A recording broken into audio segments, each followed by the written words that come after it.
We have a big clock that usually works pretty well for their presentation, and then we have a 5-minute Q&A. So that's your opportunity to grill these guys. Consider this a forum. These guys want to hear some feedback from you, so don't be shy. I'll run around with a microphone, and if you have a question, raise your hand, and I'll come find you. There are 5 startups and 1 not-so-startup that's going to show us their latest stuff. Let me quickly get some quick sponsor announcements out of the way, and then I want to introduce you all to our friend Jimmy G here, who you've probably seen in the shadows behind the cameras for most of his time at SF New Tech. But tonight he's going to come up on stage and pitch you all something that, if it doesn't resonate with you, but maybe you know somebody that can benefit from what he has to offer, because it actually brings you into the SF New Tech family. Jimmy, in just a second. Real quick, thanks to our friends at LeClaire Ryan, great law firm in town. One of the partners is Eric Ferraro. He bought us beers at our very first meetup back in 2006, when there were just 8 dudes talking tech at the Mars Bar, and he's been a sponsor of ours straight through. So if you're looking for counsel, you have a startup and you need help with IP, or maybe you're in the M&A stage, those guys are good. So Eric Ferraro, or email me, I can connect you. And big thanks to our friends over at Microsoft. We've been honored to have Microsoft in different iterations join us. If you remember, for the last few months, Outlook.com has been a big push on Microsoft's front. Tonight, we're proud to introduce you all to the new IE, which you may or may not have touched. Look, I'm a flag. I can wear the logo and everything and talk the talk. That's okay, because they pay us. That's okay, right? No, it's more than that. It's much more than that. But that brings me to an anecdote. I'm driving in tonight listening to like some stupid AM radio show, and an ad came on. And the guy in the ad, I don't remember, it was like solar panels or something. He's like, and Ed Asner says that these are the best solar panels you can get. I'm like, what a fucker. You paid Ed Asner to say that. That's crazy what people think is good marketing. Anyway. Yeah, so I've got little other mini announcements I'll make throughout the night. But hopefully, did you guys receive an email from me over the last like 20 minutes or so? Oh, nope. Manuel. Okay, so you may receive an email from us. What we're going to do, SF New Tech launched a couple of weeks ago one of our own proprietary pieces of technology that we're playing with, built by our friend Manuel Acevedo, who's over here, wondering why the email didn't go out. Basically, we're trying to drill into a way that you guys can have a better interaction with these guys on stage, and vice versa, because there's a lot of lost opportunity when somebody talks to a room and then the room kind of hears it, and then the people in the room go away. And we're trying to make that better, so the realization of some sort of traction becomes a reality here in this room. And we launched a little feature that's going to get better and better as we go, but right now it's called SFNT Invest. And essentially it's a way for you guys to chime in on who you think is the most valuable company you're going to see here tonight. And the way we do that is, believe it or not, once you receive the email, that's your ticket to a free $1 million from us. So we've got some good backers, and every one of you are going to receive $1 million. No, I'm sorry. It's fake money, if you didn't get that already, of SFNT dollars.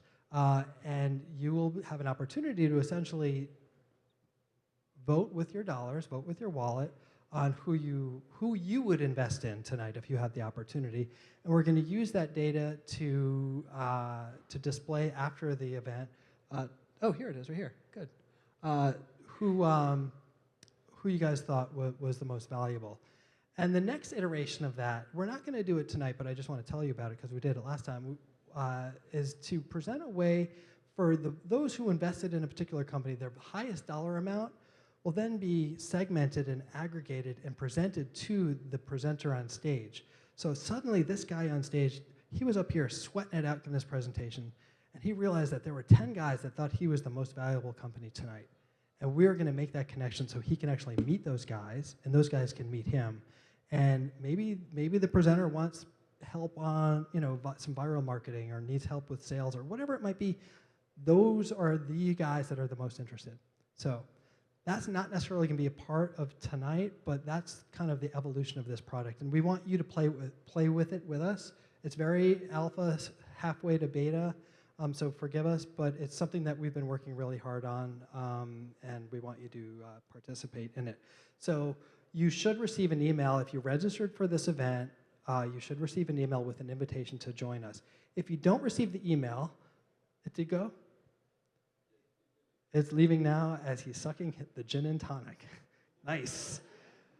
If you're here as a guest or did not register with your own email, you can register on your own by just going to sfntinvest.com, quite simply, okay? And that's what you'll see. And it should be pretty self-explanatory once you get there. Okay, we're streaming live tonight. This is all thanks to Jim, and he's going to come up in a second. But your first order of business is to maybe tweet and invite other people in the room. We have a tweet wall most of the time running behind us. It's a nice back channel. That's going to pick up anything with the SFNT hashtag. So there's Liberty right there, SFNT. It's hot in here. Agreed. Not bad. I'll take it. Yeah. The hashtag SFNT will get you on the tweet wall. So your first order of business, let's invite other people in here. Say, we're streaming live at sfnewtech.com. Come join the fun. And so without further ado, let me introduce you quickly to Jimmy Gilberte, who's a master of many things, one of which is a big Oingo Boingo fanatic, as I found out early on when I met him, and now us 80s guys get to connect on that. But so Jimmy runs a great multimedia studio in the city, and he's been providing his services for us tonight to capture this entire event in a 3-camera HD shoot, which is beautiful, but we're looking for a little help to continue that, and I'll let Jimmy take it from there. Thanks, Miles. Okay, so when we first started working with SF New Tech, we were basically getting one camera who was getting the event, me up here or someone up here, and the work behind. So what we tried doing is saying, okay, what would happen if we went and brought them some more gear, and we went to the next? And so we were able to get closer in. We started putting lower thirds in, so we started saying, who are these people? But then we're also able to stream it and then go for the next one, which would be like a picture-in-picture, so that you can actually see what the people are presenting, see them on the side, get it. We stream that live, and then each of these things is HD, and it gets put up to YouTube later. The model right now, though, is that each of the presenters come up here, and they have to basically up to go from SD to HD for this to work. And some people can do it, and some people can't. So what we're asking for right now is we really, for Miles, for the people that are up here, we want to have everybody have the best that they can. And so that'll be HD 720 up on the website as we stream. And what that means is we're looking for a sponsor to be able to go and take this, either a quarterly or a half or even a year. But what that does is it gets for 2 times, so there's 2 events per month. And that sponsor would also get in our studio, what Q Their Media will go and put in is a weekly show. We have a green screen, we do virtual sets. And what that means is if you're a VC and you want to have your portfolio companies shown to people once a week, you bring them in, we can go and build a set. So let's go and take a look at one of the sets. So this is one that we have that was built around WWDC. We have the ability to go and customize the backdrops. Each of those monitors are actually live virtual monitors that you can put on your graphics or video. But in this set, the only thing that is real are the 2 people and the 2 chairs they're sitting on. Everything else is virtual. The next slide this is one that Liberty Madison is using for her That Tech Girl show. So you can do a stand-up. Again, you can have a screen, you can do all those things. And then the next one is one, and this is Sabrina, who's part of Q Their Media, and you could have something where the host might be talking with somebody in New York. And the other thing we can do is remote relays so that you can do a question and answer with somebody who's not even in the studio. So that's something we would provide, weekly show. So if you're interested, see me afterwards. The next slide would be jimmyg@qthere.com. and would love to hear from you. We're looking to go and have that. And it's also a great way for people to, if you had, like Liberty, as an example, have a show that you really want to get out there, we can really help you do that too. So if you look at it for the show or you look at it for the sponsor of SF New Tech, either way works. So thanks for your time. Great. Thank you, Jimmy, so much. So yeah, we used to kind of do the webcam streaming of this, which worked. You know, it was a hack and it was kind of ugly. And then Jimmy came in with all of this wonderful equipment and expertise and started to really capture this stuff in a beautiful fashion. But that takes time, energy, and resources. And Jimmy would like to be compensated for his time and his equipment, and we're trying to make that happen. It's a win for Jimmy's time and a win for our time. And also, since we're broadcasting, the possibilities are endless. So if you're familiar with a brand or a company that might want to kind of partner with us on that stuff, let's talk. And this is actually the first time we've actually come up on stage and like kind of begged for something, but we're going to put it out there and see what happens, right? So thank you. Okay, that's it for the announcements. I'll talk about some other stuff as we continue. So we have 5 awesome startups, and we have Microsoft too. So Lisa's going to be first. Lisa is going to show us all about IE. It's kind of like a sponsor demo, so we're not going to do any real Q&A. If you want to pin those guys down, they're all in the back. You can go get your t-shirt and ask them hard questions. We'll do the 5 startups. We'll do our 60-second spots. So if you have something to offer to this community, or if you're looking for something specific, here's an opportunity to grab the microphone and actually talk to the group. We do that after the presentations, so 60 seconds. Think about it now. Don't be shy. You never know. If we get 5 or more, what we actually have people enter in their data into my laptop, and we'll talk about that later. All right, I'll talk about it now. So if you got on our email list, you may have heard about this already. So the city called us up, the mayor's office called us up and said, hey, it's Innovation Month in San Francisco in October. We want to do like a startup crawl of like some scrappy startups that are innovating in San Francisco. And I said, wow, that's great. What's your budget? And they said nothing. So it wasn't going to happen until our friends at Scoop It raised their hand and said, hey, we can help you with this. So we partnered with Scoop It and then started talking with some other great people, like our friends from Aruba Networks. They're in the back. Sigma West is helping out as well. So we actually put together a full-on program that's going to be taking place on October 25th, where we're visiting with over a dozen startups here in San Francisco throughout the day, starting at Scoop It, going all through downtown. If you scroll down, you can see some of the companies that are currently participating. We have a morning crawl. We have an afternoon crawl with lunch over at Rackspace. We have an open house section. There are a lot of startups that are kind of off the beaten path or too small for like 200 people. So we're making it available for them to have an open house on this day, including you guys. If this is something you're interested in, go to newtechcrawl.com and you can see a link where you can actually enter in to be part of this open house. But the afternoon crawl is going to actually culminate over at Runway, which is a great facility, great co-working space in the quote-unquote Twitter building down on, 10th and Market. And we're going to have a couple of keynotes from people from the city, people involved in the project, startups that are talking about why they're in San Francisco. And then we're going to crack open a bunch of beers. Likely Heineken is going to throw us some beers, so we're going to have a good time with that. And then we're going to move to an after party over at Wish, where Dice is going to be hosting an after party and giving out free drinks or whatnot. So it's a full day of nonsense. No, it's a full day of awesome startup goodness that we're going to be just celebrating innovation in San Francisco, and you guys are invited to join us in that. I don't know. I'm excited. You guys doesn't sound like you guys could give a shit about this, right? Is it kind of cool? Not so much. I've been working my ass off on this. It better be cool.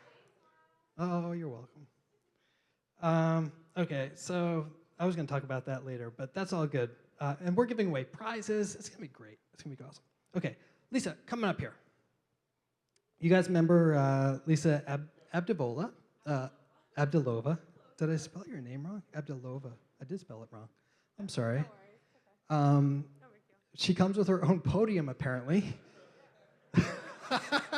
That's our first in the 7 years we've been doing this.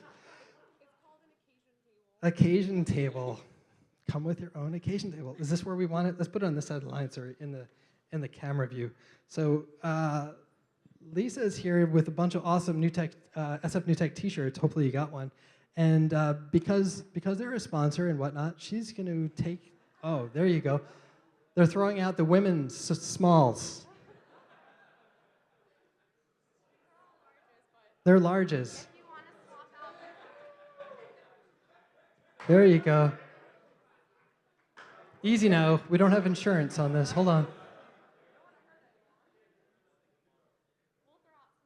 There you go. Okay, so Lisa's actually, is your setup set up for your stuff? So she has a pretty elaborate setup that she's going to show us the wonders of the IE browser, which some of you probably haven't visited since 1998. And there's... And now you can. And there's a reason to come back. It's true. It's true. It's good. It's not Firefox. It's not Chrome. It's not Safari. It's IE with a vengeance, and that's a good thing.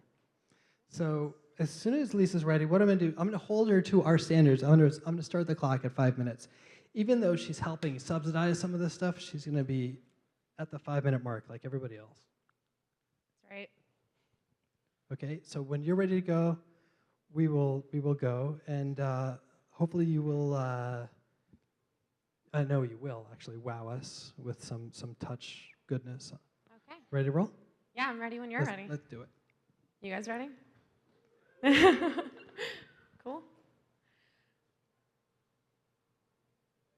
All right. So I am very excited to be here today. My name is Lisa Abdulova, and my hometown is actually San Francisco. I just moved to Seattle 2 years ago for a job at Bing Ads and just started this new role as a product marketing manager for Windows consumer apps and services. My favorite part of this job is that I get to go out and invest in tech communities like yours and be able to spread the word about our hero first-party apps and services. More specifically, Outlook.com, so you might have seen us last month or seen me here last month, SkyDrive, and Internet Explorer. Today, I'm especially excited to introduce you to the new IE, and you're looking at it right here. Now, when we started thinking about how you navigate the internet nowadays, you realize that more often than not, how you're going through the internet is more through swipes than scrolls and more taps than clicks. If you think about how often you're using your cell phone to go through your email, or you're using your cell phone to go through your Facebook. So when I first got Windows 8 on my computer, I realized that I was actually surprised that I hadn't been able to do this on my laptop before. And so that's where IE 11 comes. Now, we realized that there was a lot that we needed to do to get better. And so we started from scratch. We started thinking about how we wanted to make sure that we were the leaders in touch for your browser experience. And we were inspired by you guys, the tech enthusiasts who really reimagine and recreate the web. And so we recreated IE 11, and we optimized it by rebuilding it from the ground up for touch. So you're able to now do things like this in your browser. And this is, you'll notice that everything's a full screen now so that you're able to roam around more. This is where your tabs are, and there's screenshots there, so you're able to navigate a lot more easily than you would when you'd navigate a lot more easily than if you're just clicking around on different tabs. Now, what this does is that it recreates a bunch of different experiences, like, for example, gaming. For things that you used to have to, where are the missiles at? Okay, there it goes. So for things that you used to have to download, now you can play in your browser. And you can do it using both your fingers. Just as soon as it starts. And you guys can play this in the back. We'll be here after these demos are done, too. And you think about games that, so have people played Minesweeper before? Yeah? So you realize that it's a game that is very familiar, but you never realized was actually begging for a touch experience. It's way more fun when you get to tap around in it. Now, I know that IE 11 gets a bit of criticism, and so when you look, when you would think about what the browser share actually is, it's important to realize that no matter what your feelings might be about it, it still is the number 2 top internet browser out there, and that's a huge percentage of your traffic that's coming to your site. So for the developers in the room, it's something that you want to make sure that you're trying to optimize for your traffic. Now we realize that IE6 is a little bit stuck in time, and so we're doing everything that we can to try and get people out of it. And so here's ie6countdown.com, where you see that we've done a lot of work, where in Canada and US we're down to 0.2%, but in places like China it's still at 22.2%. But we're working on it. And in the meantime, for the developers in the room, check out modern.ie, and this should help make things easier for you to develop for the different versions of IE. Now, we want you to spend less time worrying about those coding issues and optimizing for all those different browsers, and spending more time thinking about the cool new things that you can do with your sites. Because now in IE 11, instead of just panning and zooming, you can do things like this. Move things around, rotate it, and I can do it with 2 hands. We want you to do more stuff like that. Now, I'm going to round it up now. For the other cool things that make IE 11 awesome, please come meet IE in the back. I'd love to show you more and answer any questions that you guys have. Thank you so much. All right. Thank you. Thank you. And take some shirts. Take 5.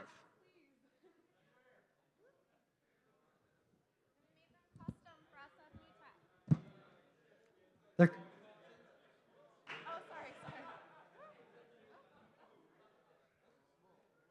and if you show up here at our next event wearing one of these, you'll get in for free. How does that sound? That's a good one, huh? So, what size are these? These are larges? Thank you, sir. Okay.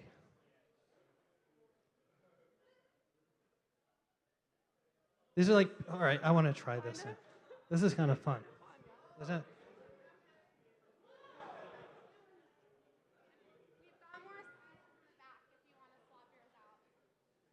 Okay. Their size is in the back. IE is in the house. And I'm impressed. You guys impressed? Are you guys impressed? Yay! Right on. Minesweeper, into the future. Where's my clipboard? Never mind the clipboard. I'll do this. Okay, let's get, where's Christian from Sumo Logic? There he is. The man we've been waiting for. So also in the back, Sumo Logic is keeping court. Hopefully you visited them. And they've got T-shirts too. They're just not going to throw them at you, maybe. And actually, nice sumo wrestler squeezies. Squeeze them too hard. The things come out of their mouth. And other places too. Data. There's data. Excretions. Okay, so Christian Beekden. That's right.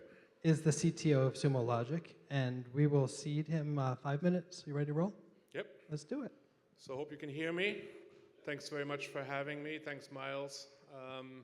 So boy, I never thought that I would have Microsoft as an opening act. Thank you very much.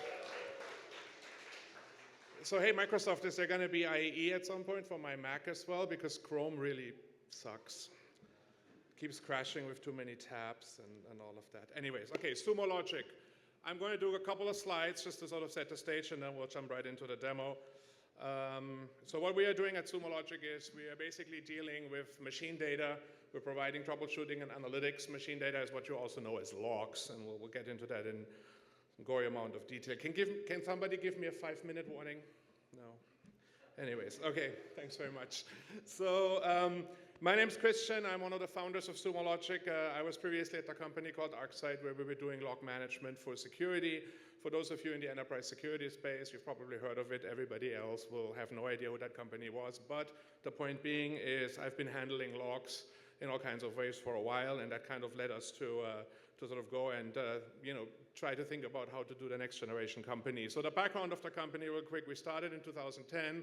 My buddy Kumar and I, we're doing cloud-based machine data analysis, which I will demonstrate in just a second. We found a couple of nice guys who gave us a bunch of money, and we're very grateful for that. We've basically been to market since January 2012, and here's a couple of customers. The list grows steadily. It's been a wild ride so far. What is machine data? Really quickly, logs, unstructured data, what comes out of your network, syslog, your application logs, your security logs, your server logs, that kind of stuff, coming from all kinds of devices, coming from all kinds of different softwares, middleware, all the way up and down the stack. All this stuff there's a lot of information in it, and if you can analyze it properly, you'll gain a lot of win in keeping your systems running and ultimately not losing revenue. Why did we think we need to make a new company? Well, everybody starts from the idea that everything that's already out there, blows chunks, and the same is true for us. We felt that everything that was out there that's out there today and then that's been out there before, it's too expensive to operate. The idea is that you put more servers and more storage on in your data center just to monitor the other stuff that's already there. So you put more clusters next to the clusters that you already have that are not really working too well, and then you need to monitor that stuff, and it just becomes kind of a really recursive thing. And we felt that there's a better way to do that, and hence we become a cloud-based service. Things don't scale. It's a big data problem. I think that pretty much is. I don't have to explain that to anybody in this location. You don't want to have to deal with this if you just want to get basically to the product, you want to get to the inside. So we provide it as a service, it scales automatically and all the good stuff. Analytics is manual, nothing really works out of the box, lots of customization required, no sharing between customers, everybody sits in their silos. We want to do much better than that. All right, so this is the main screen of the product. As I said, we are bringing in logs from all kinds of places. I'm logged into an account that monitors a system that we run internally that actually monitors the production system. So we have nice little loops built in everywhere. And what I can do with the product is I can say, hey, show me what kind of errors I've had over the last couple of hours. Let me go into presentation mode real quick so you can see this. As you can see, it's also really optimized for 1024 screens because we all have those. And boom, I got all my logs back. Look at this, all my errors. Great, right? Lots of work to do there still. Hey, maybe, this is a lot of information. Look at this. I have 11,000 errors. That's no good, right? What can I do with this? Well, I have to sort of find a way to figure out where to look first. So what I can do is I have some metadata here. It says which host in my infrastructure these errors are coming from. So guess what? I can do a very quick aggregation here. And I can say count this by source host. And boom, I have written my first query in Sumo that basically returns me all the data, how many errors per host, and guess what? I can actually sort it as well. So here we go, and now I know that the first set of logs, the first set of hosts that I have to look at are probably the one that are cryptically called long-search-2. So those are a couple of things that we can do with the product. It goes much further. We have nice things like dashboards. We can look at your weblogs, for example, extract visitor IPs, show them on a beautiful Google map. And of course, we can also do things like extracting metrics and other performance data from your logs and display them in a dashboard.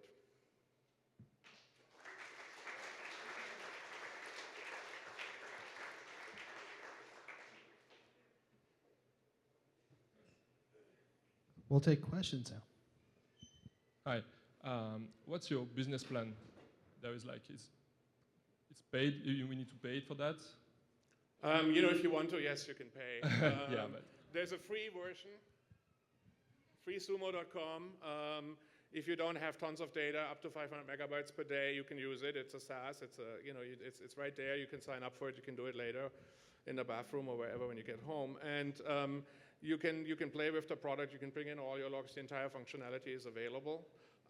The way that we have set up sort of the free service is that we think that as soon as you're really having production use cases, where in my mind production means that you're making money, then I think it's fair for us to ask you for a couple of dollars as well. And so basically, as you scale up in data volume, eventually we have we have paid plans as well. So that's the business model. Hi. Curious, have you had many competitive displacements with Splunk? Yes, we did. Can you give me a few examples? We can't discuss those publicly, but we can definitely. I can get you in touch with people that will give you the supporting information for that. Yes. And are they your main competitor? Say that again, please. Are they your main competitor? Yes, absolutely. Good answer from the CTO. Hands up high. There must be more questions. Come on, people. Do you plug into platforms like Heroku and AWS?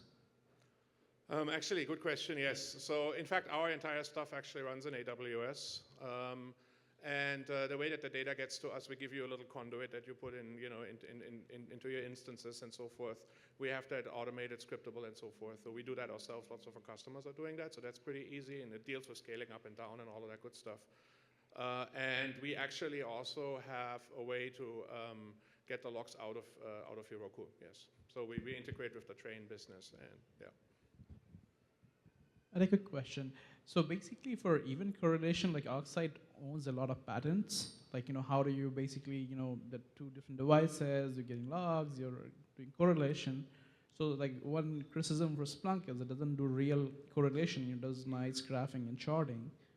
So what about you guys? You with the, Oxide platform, like your background, Yes. and how do you Yes. do correlation? Yeah, absolutely. So the thing about Oxide is that you basically, it works for about 300 different security products, which is really only 10 and 50 different versions for each, right? And if it's not any of that, then the data simply can't come into the system because the schema is not known ahead of time. We like this idea of getting the data in first and then, applying structure as it's needed. And one of the ways that you can do that is you can obviously do it manually. I didn't get the chance to show that, but you can probably figure it out. There's regexes involved and so forth. But what we can also do is we have this really cool feature called log reduce, where based on all the data that you're basically sending through the query, we have some machine learning algorithms that look at the data and figure out, hey, it basically reverse engineers the printf statement that generated the logs, right? And that's a very nice way of kind of collapsing down a lot of logs into just a couple, and then using that as a starting point, because it basically means that now you have the signatures for the individual logs. That then makes any further investigation a lot simpler. And we've announced it already, and it's going to ship within the next couple of weeks. We are also working on extending that particular capability into something that we call anomaly detection, where we basically add a time axis to it, and we are actually able to basically detect anomalies in your log stream without having any a priori knowledge as to what the structure of those logs is and what the questions are that you want to get answered. So it's a really nice kind of machine learning application.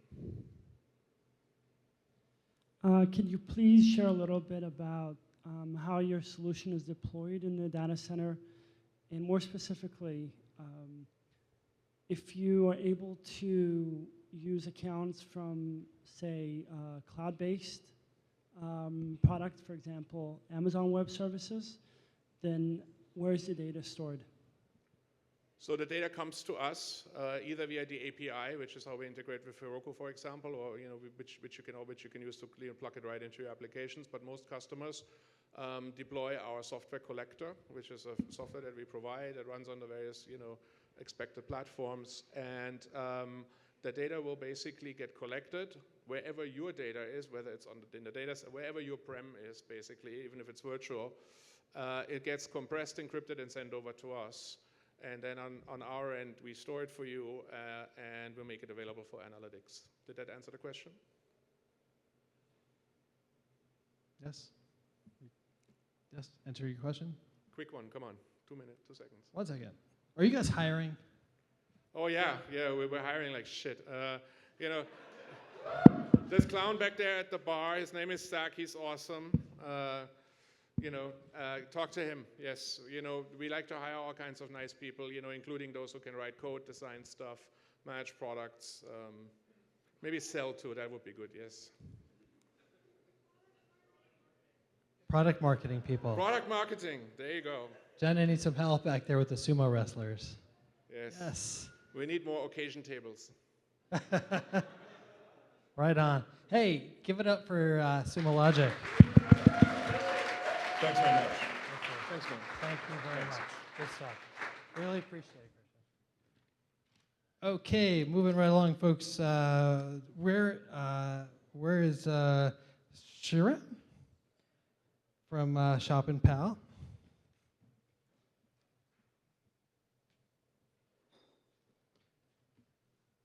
This would be.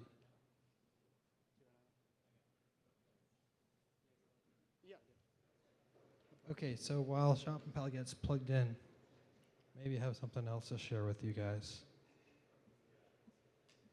Told you about New Tech Crawl. You guys, did that sink in at all with you at all? Yeah. This is a D on the.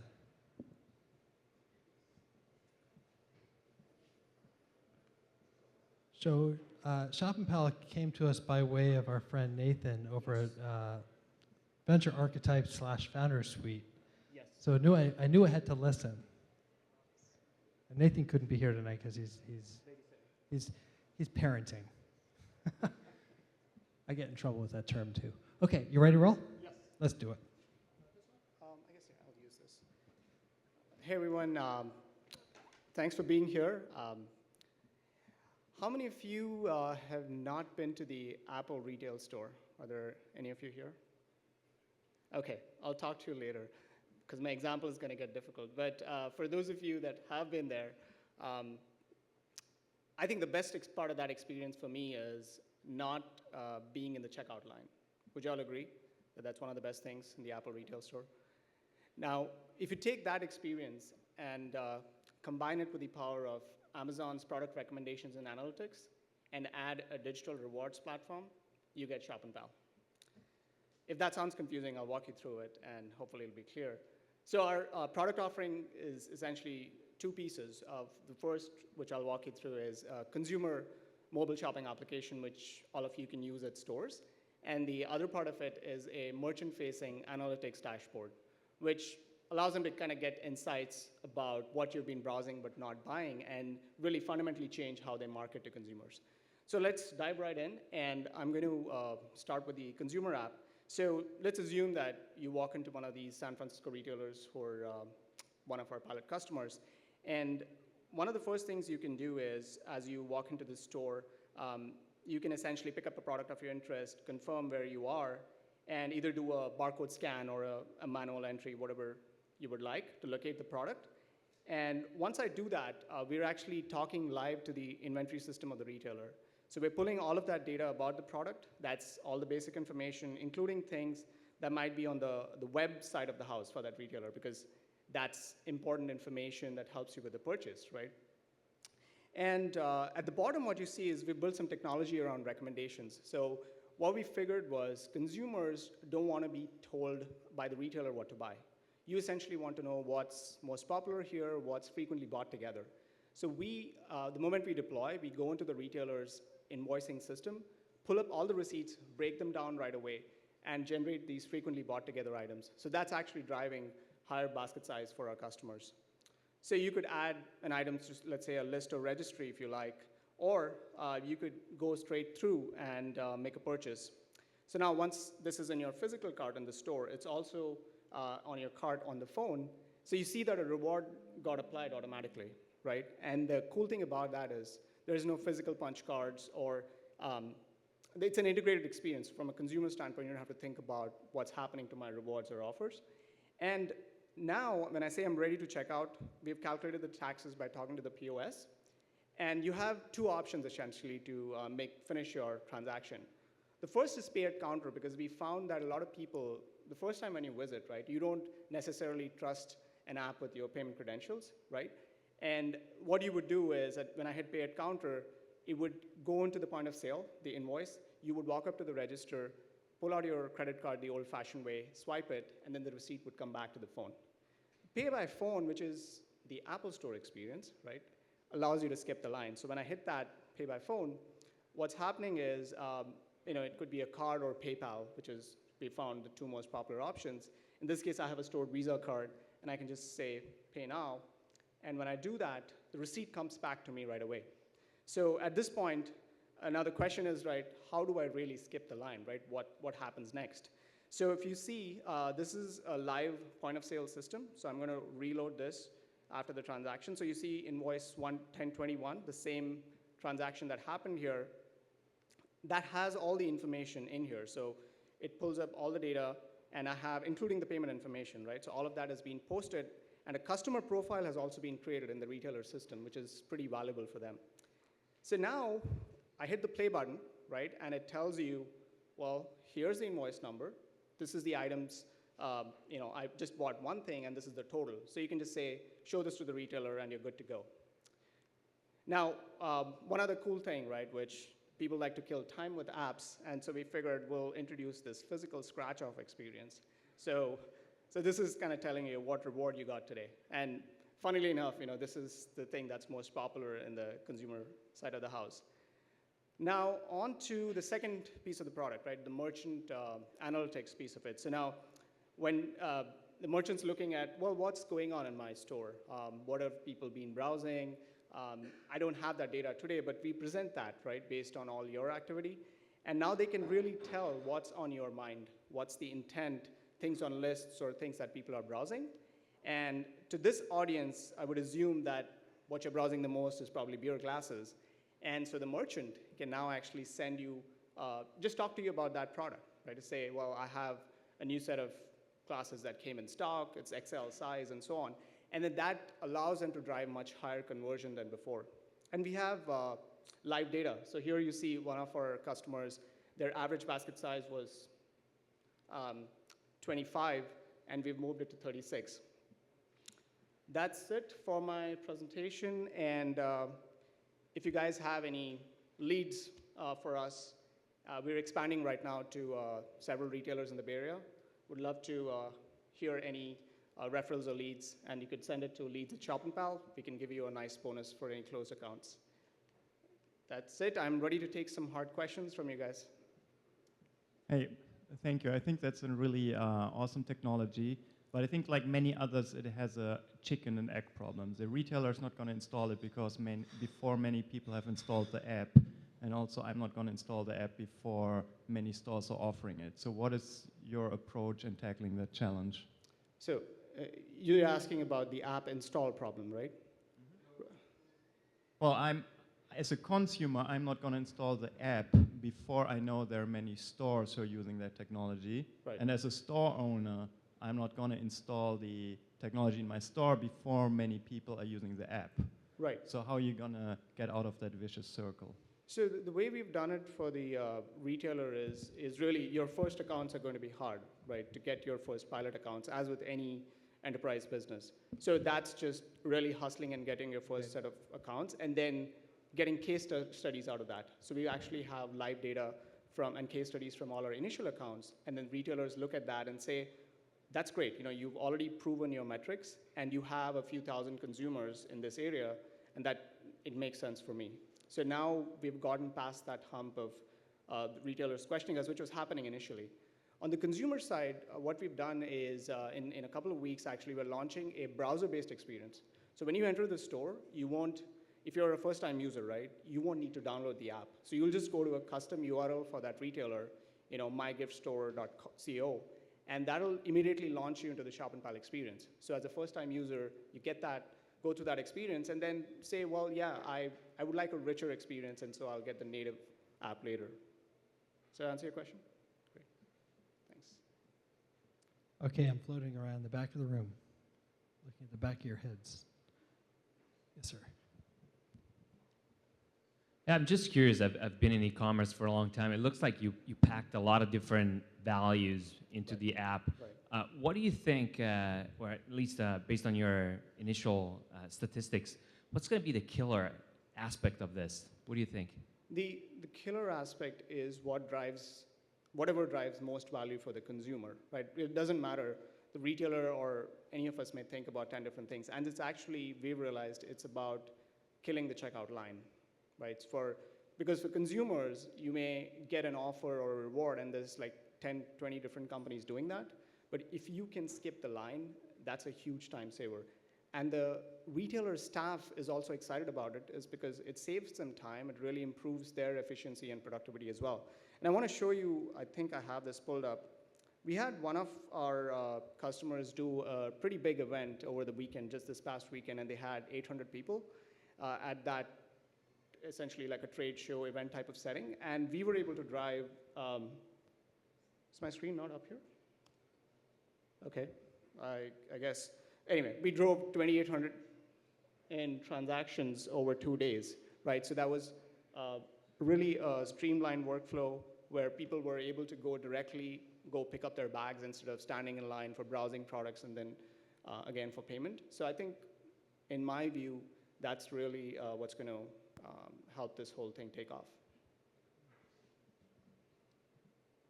Okay, another minute on the clock. Raise your hand high.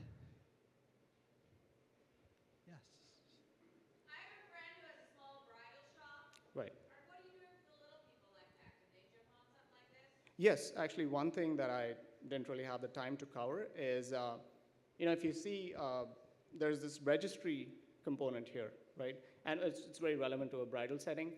And the whole idea is a list or a registry can be created within the app, and then you could share it out with a bunch of your family and friends, right? So here, I can now send it to a whole bunch of people, and now they can actually get this whole experience, make a purchase from within ShoppinPal, and then items in that shared list, those items would get ticked off automatically from the registry. Welcome. Okay, 15 seconds. Quick one. Anybody? So, quickly, so you're looking for partnerships, you're looking for funding, you're looking for talent, all of the above. Everybody, welcome to the club. No. No, I think the top focus right now is raising. We're pre-Series A, so we're, there's a bit of focus on fundraising, and then also getting in front of the right retail audience, which is why I was talking to you guys about, all of you maybe have your favorite local small chains. These might be hardware, apparel, in different places, and would love to hear about those. And there's a lot of value, and we're helping local retailers essentially fight Amazon in many ways, and so that's part of our mission. So, that would be the biggest help that we could get. Right on. Good to fight somebody who might be your best friend. That's nice. Good stuff. All right. Sure. Thank you so much. Thanks, everyone. Yep. ShoppinPal. Okay, let's welcome Julian from Libon. You may or may not remember, back in December of last year, Libon joined us. And hey, these crazy Europeans. Those are fighting words. Oh, there's my clipboard. So yeah, no, Libon was here in December, and what was actually kind of funny is that, like, we want to be there. And I said, listen, this event that we're doing in December is all about invention. So we had like brain-controlled helicopters and vapor bongs, basically. And Libon sponsored that, and they were happy with that situation, so now they're back. So there are actually more T-shirts for you all. You all can be well dressed after this event, I'll tell you that. And these are actually pretty cool. I'll take one too. So. No, this T-shirt is quite cool, isn't it? It's very cool. Nice. But now I think you need to educate people on what the hell Libon is, because I would imagine that a lot of these people don't know. So it's up to you, my friend. You ready to go? Okay. Let's do it. Ready? How's everybody? Woo! Okay. I'm Julian. I work for Libon. I come from France, all the way across the Atlantic to see you guys. In the microphone. Hello. Good morning. Oh, it's not the morning. Sorry. Okay, here it is. So, you've been fooled.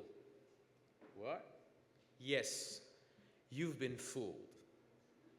There's something you use every day that is so outdated that I'm reading my slides. But what is that? A hint. Something that your carrier has been giving to you for ages. Something that you use every day. Something that sucks.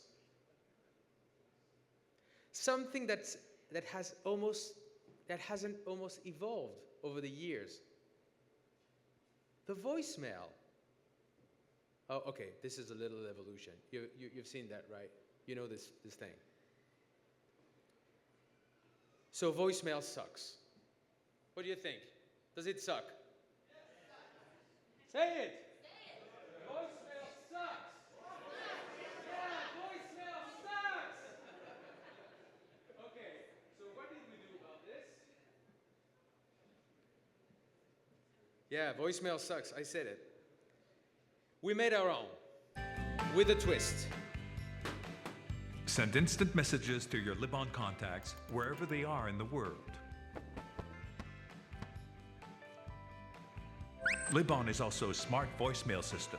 Create customized greetings for each of your contacts, your boss, your teammates. Your partner's going to love it. What if you are at the movie theater and cannot talk? Just type a greeting and Libon turns your text into voice. Don't have time to listen to all your voicemails? Libon can turn your audio voicemails into written messages. Libon is the perfect app to call your contacts for free, to chat with your friends, and to pick up your missed calls with a smart voicemail, which does it all.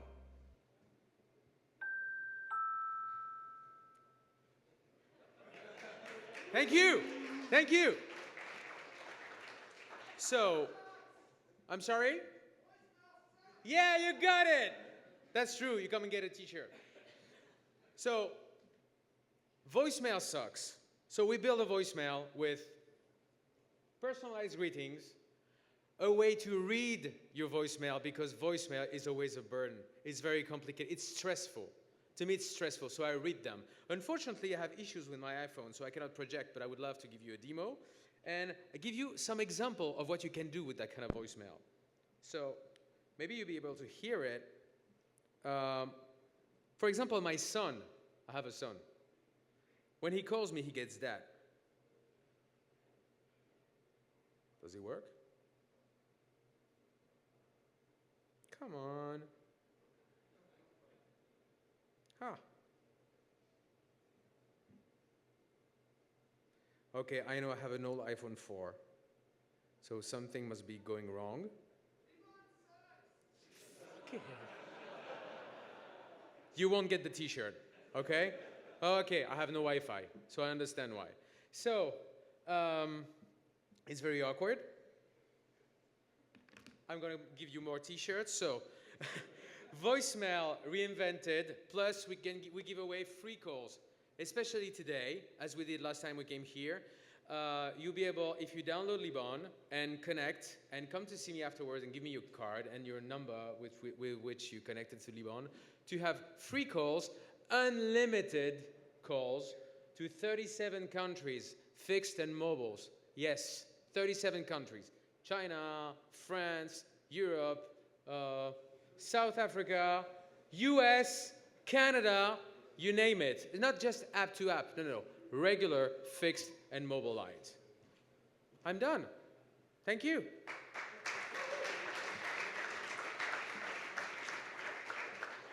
Any question? Is it that clear? Why?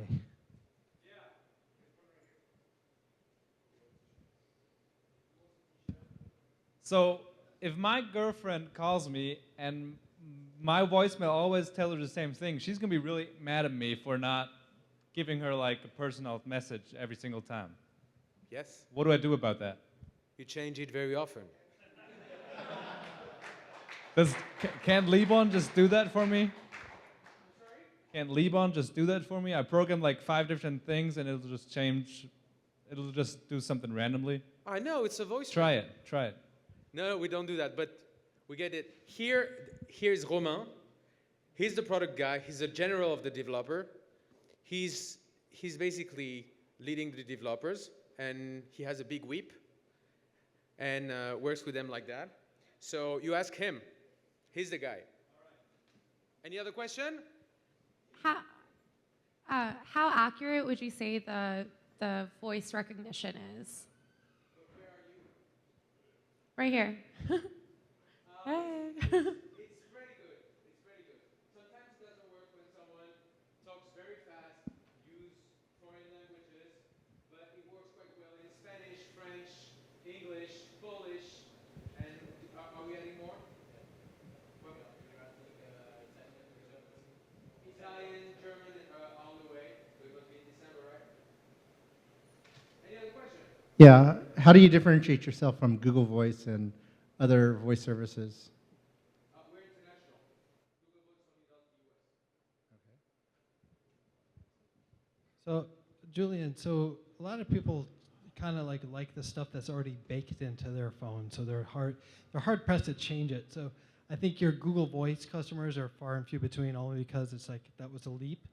So, and Google is a known brand, a known entity. So Libon is like, oh, I never heard of that. So what is going to really, aside from your feature set, like why are people going to make that leap into the unknown? I mean, I understand. Today's it's a very crowded market in telecommunication. So what we're going to do is we're going to start doing some marketing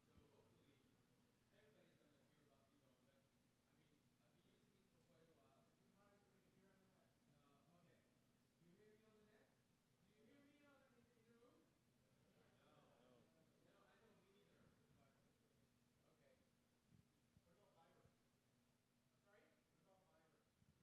everybody's going to hear about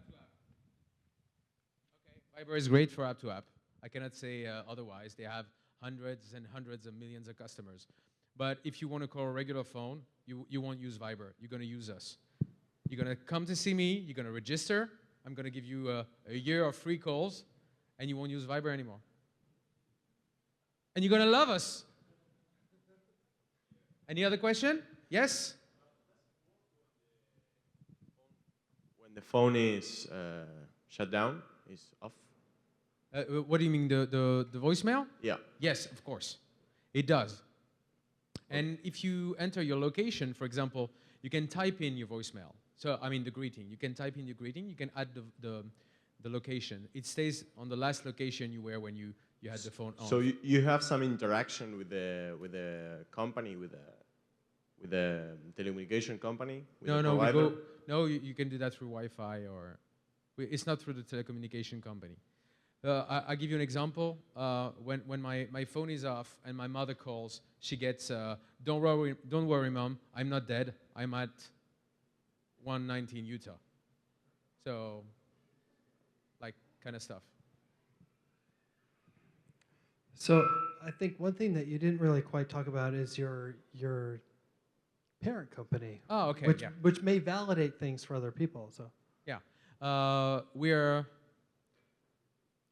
part of a big company who decided that innovation was made by little subsidiaries of companies, just like other big gorillas did before. So we're the little chimp of a big gorilla called Orange.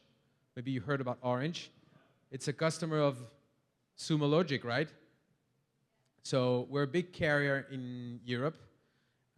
We've launched this little thing with a different brand. We integrated it into some of our carrier plans, in France especially. And this is the way we're trying to innovate, which is quite fun, actually. Yes?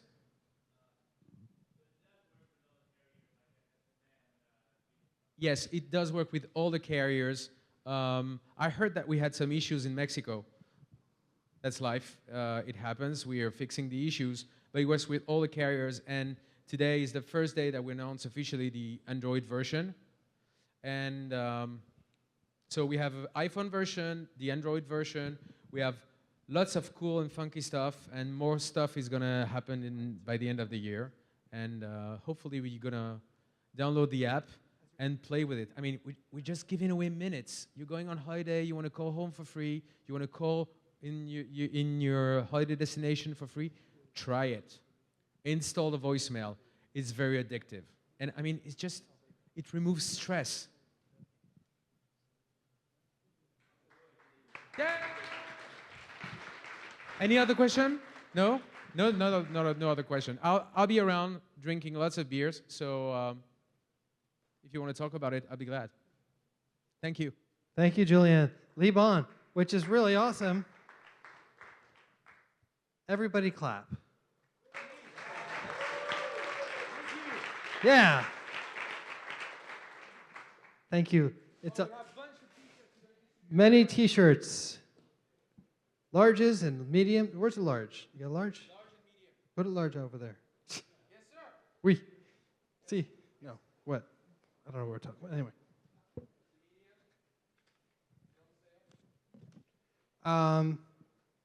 Good stuff from Julian. Thank you so much.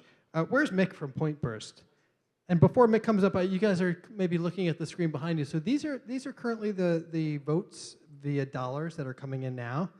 How many of you are currently engaged with this right now? A couple of you? Who didn't get an email that wants to do this? Who doesn't give a shit? Come on. This is all about making the experience great. So this is just a snapshot. Know that in the app, you can save your investments. It's not a commitment. So you can save it, go back, change it, slide it over, say, oh, that guy screwed up or whatever. I want to give 100 grand more to this guy. It's that easy. And then once you actually submit, that's when it'll stick. But these are the current votes as it is right now. And don't be fooled. You know, at the end of the night, that's all going to be different. So sfntinvest.com if you didn't get the email. So Mick, where are you? Come on up. So Mick was here back in the spring of 2012. Was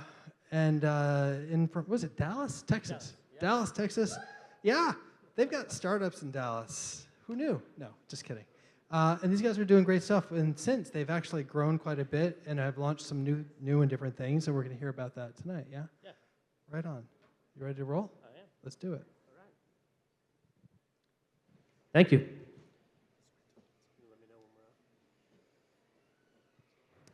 So hi everybody. How are you guys doing?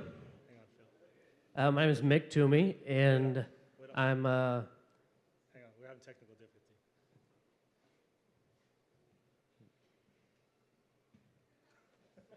I'm still one of the co-founders of Pointburst, and as we're trying to work this out, I will give you a little bit of history. Like, as Miles said, we were here about a year ago, and it was primarily around the B2B side of the business.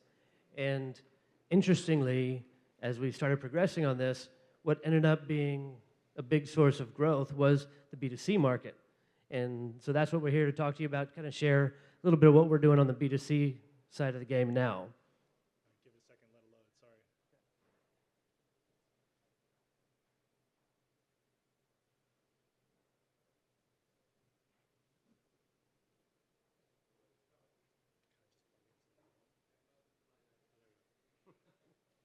There you go. Okay. So at a high level, we're a social media syndication company, and what we really do is help organizations engage with their biggest fans, their partners, to help organizations speak through these fans and these partners. So if you think about it, you know, what every organization is trying to do, really everything, whether you're a band or a brand, a movie studio, TV network, I mean, even church, politician, nonprofit, everybody is trying to grow, everybody's trying to get their message out there, everybody is trying to expand awareness. And I think the logical thought is, you know, one way to do this is social media. And yeah, that's great. But if you post something on your own organization's social media site, the only people who are going to see it are the people who already like you. So when you think about the real power, the real growth opportunities, is when you can engage your biggest fans, your biggest partners, to speak for you on your behalf to their network of people who actually care what they have to say. And that's really where we come in as Pointburst. So what we do is we make it really easy for organizations to connect with their biggest fans and make it easy for them to endorse the brand, endorse the band, endorse whatever it might be out to their friends. So you think about why they might do this. This is a lot of our entertainment clients. And you look at when you're trying to get somebody to do something like this, a lot of it is creating that sense of belonging, that intimate relationship. And that's what we've got going here. So if you look at, like, we just launched Machete Kills. If you guys know that movie? Yeah. So we launched them. That they went. That they hit theaters, I guess, Friday, and this is their page. So like if you join Machete Kills Elite Task Force, you get access to all this kind of signed memorabilia. You get access to win different opportunities to get some more intimate relationship with cast members, exposure that you wouldn't get otherwise. And one of the things that's pretty common, we have these things called connect posts. It's a really way to really increase engagement with the fans. And like a band, they might grab their iPhone, do a little video, just kind of talking right into their phone and push that out. It's like low production quality, just something that's kind of got a quick little thought to share and get it out there. And that's something that we have seen that really successful in making the fans feel like they're really part of something.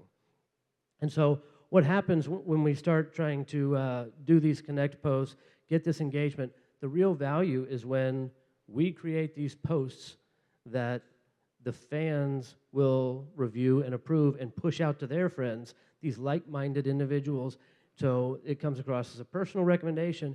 Hey guys, this new film, Machete, just came out. You guys should go see it. Here's a trailer.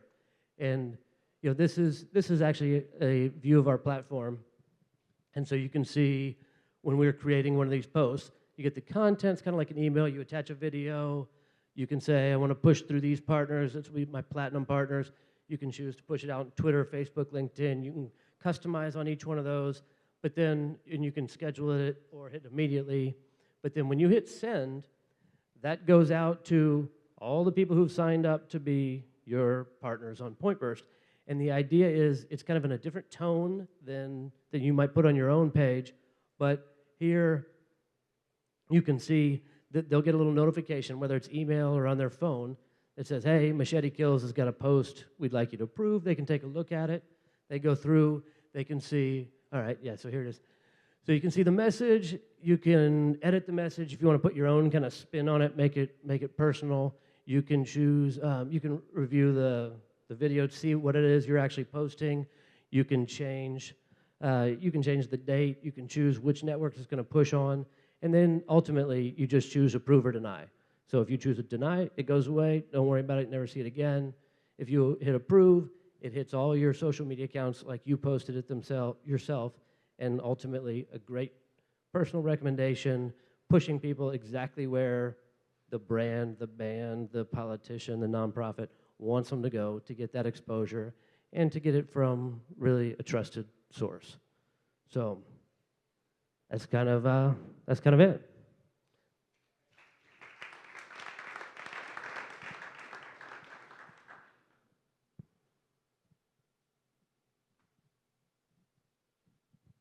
Okay, questions for Mick. Pointburst come a long way since we last saw him.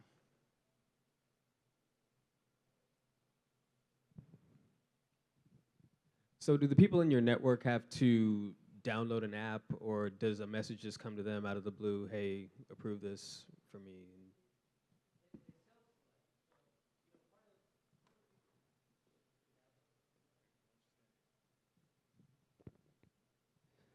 So they self-select.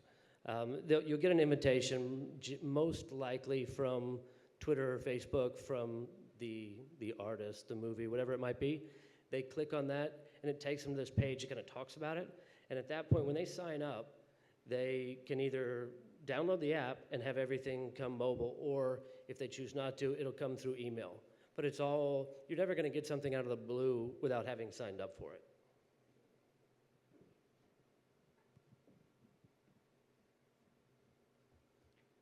So what's your sales strategy? Is it to connect in with actual like managers, or how does that work? Like, is Hollywood your hotbed right now? On the B2C side, yeah, Hollywood's kind of the hotbed. You know, we've got one of our strategic partners is Paradigm Talent, and that's where it all really started, going after the bands that Paradigm represents, and from there it's evolved to we've got some major movie studios that we're doing some stuff with right now. Oh, thank you. We've got Open Road just does Machete Kills. We've got the relationship going with them. We've got a deal going with ABC and Castle and some of those shows. So it's been heating up quite a bit over the past probably 6 months. That's great. And you know, we started out really heavily on the B2B side with direct sales organizations and franchising, and all of this stuff moving into the entertainment and brands and nonprofits has been relatively recent, but really driving a lot of the growth lately. So you guys have presence here in the Valley, or are you just SoCal primarily, or? SoCal, Dallas, mostly Southern California and Dallas right now. Although this is the third time I've been out here in the past 3 weeks, so we spend a fair amount of time here. Would you consider opening an office here? We would consider opening an office here. I mean, I think there's a ton of opportunity. We've got what, 5 or 6 client meetings while we're here for this. So I think that there's plenty of opportunity. It's just figuring out the right staff. Hey, Mick, have you guys considered working with large consumer brands and retailers? Because they seem to have, I think, a huge problem in the way they do social media, right? Well, that's exactly right. And you know, I don't pretend to be a social media expert in terms of the strategy behind a lot of it, except for understanding the differences between me posting about myself versus you posting about me, you know, and you posting about me to your friends. There's something tangible, there's something more meaningful at that level. And we're working with brands right now, frankly, just starting to get in with the brands, but there's this opportunity to create, I think, real value and real a real relationship that has been difficult to achieve before between a fan and a brand, and going through some of the stuff that we saw with you. I think there are a lot of opportunities. We just partnered with a coupon media company, and that opportunity, it changes what's available via social, what's available via the relationship between a fan and a brand. I have a question here. Okay. Hi. How is it working with artists? Is it hard? Is it confusing? Can you manage them? Have you spent some time with these guys? Yeah. So like, I love it. I'm on the business side more often. My partner there in the back is lucky enough to spend a lot of his time on the Hollywood side of things.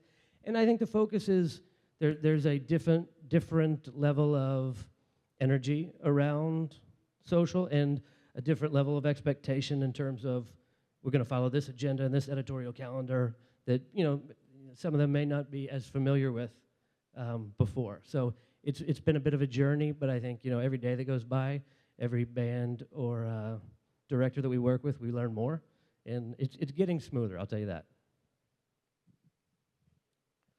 All right, we're officially out of time, but good stuff out of Pointburst. Mick, great stuff. Thank you. Let's try that clapping again, people. There you go. Come on. Jeez Louise, we live in the land of innovation. Let's show up. Okay, so for last on the ticket for the formal demos is ProxToMe, who I had the pleasure of meeting a couple of weeks ago. They're going to say it, but I'll say it right now before them. Go download the app right now because you can win something phenomenal and experience ProxToMe firsthand, yeah? Okay, so Carlo and Andrea are here from Italy via WeWork in San Francisco to show us ProxToMe. Thank you. Thank you. Hello, everyone. My name is Charles Andrea. We are the creators of ProxToMe. ProxToMe is the mobile proximity platform for event organizers to make their live events more interactive. Oh, okay. So event organizers use ProxToMe to connect with their live audiences and to deliver digital content to attendees on the smartphone. So they can deliver everything, MP3s, photos, videos, presentations. Now, to give you an idea of how it works and how the interaction is during the live event, well, download the app. It is ProxToMe App Store, Google Play, no spaces, it's free. As soon as you log in and as soon as we see you on our dashboard, the platform will send you automatically a message into your inbox. That message is a trivial question. The first one that will answer that question with the correct answer will get a free gold pass for the Global Mobile Internet Conference next week in San Francisco. That ticket today costs $300, and it's going to be higher in the next days. So it is a good deal. Come on. So let's have a look at the product. The event organizers like the San Francisco New Tech here, or the live performance as the two of us tonight, well, they use what we call the dashboard, the ProxToMe dashboard. It is a web-based dashboard they can access and where they can create their own events. So there's a form where you put the name, the start date, the end date, hours, and then you put the address. And after that, well, you access the event, and you can either do two things basically. You can either interact with your attendees in real time. I mean, you send messages and content, or you can let the platform do that for you. I mean, the difference here is between interacting manually or automatically. And we use cloud services to manage the content sharing. So today we use Dropbox. That means we can move whatever we have on our Dropbox, any kind and any size of content, single files or even full folders to you guys. And what happens is you guys tonight are the attendees, right? So if you have the app, you get that content on your phone. You can therefore interact by replying to the trivia question, or you can save the content directly to your Dropbox, or you can just watch it and let it stay there if you're not interested in. So that's the kind of interaction. And not only, you, as the attendees, you can use the ProxToMe app to discover other attendees nearby, here in the room. You can mingle through our chat feature, and you can share your content. So let's say you meet someone that is, well, interesting for you, and you want to share your product portfolio, your company presentation, you can use ProxToMe. We save you the time to share your business card and then send emails maybe tonight or tomorrow when you just remember, okay? So ProxToMe is great for any kind of interaction at live events. Today, people using ProxToMe include bands and DJs and conference organizers and individual speakers. So what they are using ProxToMe to get in touch with their attendees, with their fans, push digital content like a backstage video, a music song, whatever they want, and then at the end of the event, they have the full list of the attendees or their fans in their database. So that's the thing. I think we are done for the moment. I have 1 minute left. Well, do your best with the trivial question, okay? And if you have any questions.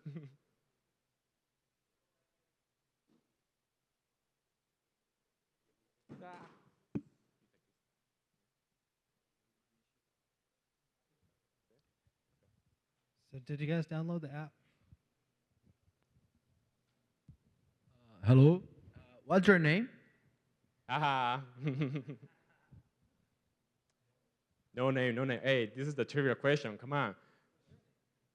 Put your eyeglasses. I have it here. It's pretty easy. It's pretty easy. We have some other questions in our mind, but we wanted to make it feasible. Sorry? Do you plan to integrate Drive, Google Drive? Probably in the future. So we started from Dropbox, and that is, huge out there. And now we are planning to integrate the app with some other cloud services out there. And of course, G Drive is one of the, most known out there.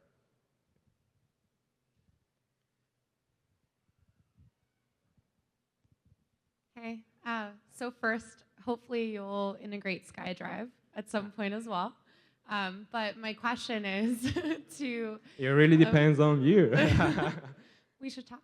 Okay. But so is your goal to try and, so for an event where there's multiple sponsors, is your goal to try and find the people who are users of that particular company? Who are you trying to, whose information are you trying to get together here? Well, these information are all the people here in the room. So we are collecting all the information from any one of you that is using the ProxToMe app right now. Okay. So would it be, so if someone else, so let's say if Outlook.com signed up for a ProxToMe account, and then found would we be able to find all of the Outlook.com users here? You will be able to find out any other ProxToMe users around you today. They might be those users, there might be some other users. The powerful thing is that you can discover people you know or people you don't know, okay? And then you can connect with them in an easy, frictionless way. Okay, got it, thanks.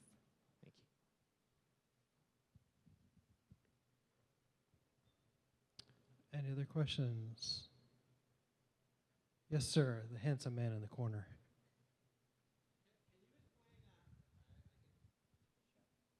Can you explain how it actually works? So how you're actually discovering the physical presence of a device? Sure. We have what we call a proximity engine. That's because we call the company ProxToMe. The proximity engine actually uses the Bluetooth to discover all the other users and then does the matching at the server level.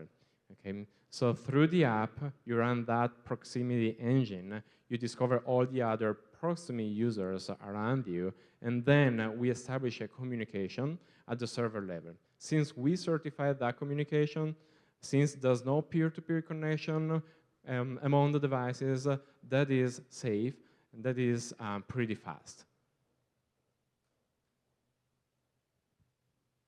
Good question. Anybody else? How many users do you have? We have more than 20,000 right now, so we are pretty young. Right. Are most of those in Italy? Well, part of them are in Italy, part of them are here in the United States. We are from Italy. We have the technology development team there. So we started from there, we are at home, and we did the first trials there. But the whole business development is here in San Francisco. So I would say half and half. Okay.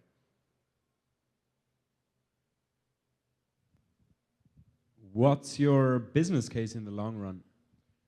The long run would be probably, event organizers of any kind that are interested in, have this kind of interaction during their events. We started by working with bands and DJs because they have huge, a huge amount of fans that follow them on Facebook, and then they follow them at the event for real, right? And but we actually want to, put together some other kind of customers. And more than that, we are thinking of, pulling out of the app and our platform an SDK and go out there and integrate our core technology with some other bigger players out there. Yep, that's a question in the back. What sort of security or privacy settings do you have for the people on the list? Well, probably the most powerful one is if you don't want to show up, you just don't use the app right now. If you use the app, you show up, you pop up, and you are visible. And at that point, if you get some messages or content you don't want to receive, you just block that user. In the next weeks, we'll be integrating some other features, and we'll give the user more power to be visible or invisible, to block in a better way the content or the users, and blah, blah, blah. Right on, guys. Well, it looks like we're officially out of time. So how do you want to announce who won? Are you going to email them, or do you want to do it now? Do we have a one? Do you have a winner? And if you actually can't go to the conference, please defer and maybe somebody else who wants to. He is seems to be Italian. Alessandro Cante. Alessandro. Okay. We send you the code for unblock the ticket, okay? The gold pass. Prego. You guys know each other. Come on, give it to somebody else. What? You pay. That's okay. Well, congratulations. That's great. Thank you very much. So ProxToMe, great value, great service, and good stuff. Thank you. Appreciate it. Nice work. Carla. Andrea, thank you so much. Okay, so the demo part of the night is complete, but what we're going to do is we're going to do our 60-second spots, and then we're going to look at the final tallies. So continue to wager. Continue to use your sliders. If you're on an iPhone, you might realize you have to actually tap it and then slide. Maybe that was getting you down, but it does work. Do vote, and then submit your votes via the money in your wallet, and we'll continue to update the charts. Look at this. It's growing in real time. It looks like Libon is now taking the lead with $2.32 million in their pockets tonight. So this isn't a final count by any means, but once you press submit, it will bake you in, and then we'll call it. So here is the open mic part of the night. This is the 60-second spot. So if you're looking for something, promoting something, need something, want to get the word out about something, talk to the room, and then enter it into my laptop. And if we get 5 or more, we'll publish it on our website. It'll go universal from there. How does that sound? Are there any takers? It doesn't really seem like it, does it? Everybody was, anybody? No, nothing. Liberty, come on up. Sometimes the call of the open microphone is like flies. No. Yeah. Thank you. I'm good right here. I just wanted to invite everyone out. I am hosting a hack-a-film in a day in the East Bay. So if you guys are interested in film hacking or computer hacking or anything, just come out to Pseudo Room. That's where I am hosting it. And we have some really cool people from South Bay and Silicon Valley that come out and hack some awesome films. And last month, we did a really awesome film on the Muni. And we hung out there and we had a situation where, you know how you're riding public transit and someone attractive is sitting next to you and you try to figure out a way to talk to them. Either you're on freaking Muni or BART or whatever, and you're trying to come up with all these ways to do it. We did an awesome film and about that. So we're just coming out together to hack something, and you guys can be a part of it. If you have equipment, come out. If you don't have equipment, just come out. If you like to write, come out. If you don't like to write, come out. If you like to act, whatever, just come out, and by the end of the day, by the end of the hack-a-film in a day, you will have a searchable YouTube product. So instead of just watching YouTube all the time, you can actually be on it. Oh, you want to go to hackafilminaday.com. hackafilminaday.com. Hey, Liberty, take what you had just said and put it in short form into the form, and then we'll publish it if we get 5 or more people up on stage. Evan, it looks like you're next. Hi, everyone. My name is Evan Combs. I work in commercial real estate for Cressa. You probably never heard of us. We're a tenant rep only firm, so we only represent tenants. Self-explanatory. But I work in our high growth technology group. We represent venture-backed technology companies. We worked with Breaktime Studios, Beautylish, Highlight. So if you're looking for office space in the city, reach out to me, and I'd love to help. Thank you. Great stuff. Evan, say what you just said in type. Okay, 3 more for me to go the extra mile and publish this online. Anybody? Anybody? Nobody else has got something to say? Do you guys really want to go home now? Any events? Because I'll call it. We'll be done. Voicemail sucks. I like It that. does. It does.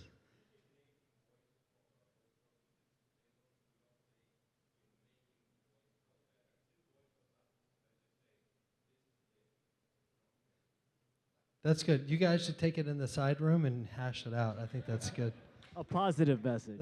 I love it. This is a community interaction. So hey, let's do this. Our next event is October 30th. That's 2 weeks away. We'll be announcing it hopefully maybe Friday, maybe Monday. We're pretty baked with regard to the program, but if you have something wow that needs to get up on stage in 2 weeks, I urge you to apply to demo. We send everybody to the same spot. Just go to sfnewtech.com. There's a link on the top, apply to demo. We're always looking for volunteers. We're always looking for sponsors. We've got this New Tech Crawl going on the 25th. Maybe we'll see you out on the streets. We're producing Mark was here earlier, but he left, but we're producing a very exclusive event for a bunch of Wall Street and hedge fund guys that are coming to town that are looking for a peek into the technology sector with regard to how private companies are disrupting public companies. That's pretty exciting stuff. And it's just knee-deep in startups all the time. God bless this town. And that's all I've got. If you guys don't have anything else, let's open the bar back up in the back and call it a night, and we'll see you guys soon. What do you say? Yeah? Good. All good? I love you. I really do. Thanks for coming out, everybody. You guys rock. And thank you to everybody. Thank you to Greg, and thank you to Jimmy and Chris and Manuel. Oh, wait. Ooh. It's like a tie. What is this going on close. here? We got 3.42 Is this for final? Sumo Logic and 3.4. This is as final as it's going to get. I would say ProxToMe and Sumo Logic are going to be in the back alley fighting it out later. This is good stuff. Okay, and we'll be writing the checks in the back, so just see us back there, people. That's good. That's the plan for one day. Okay, Chris, cue the music so this isn't awkward.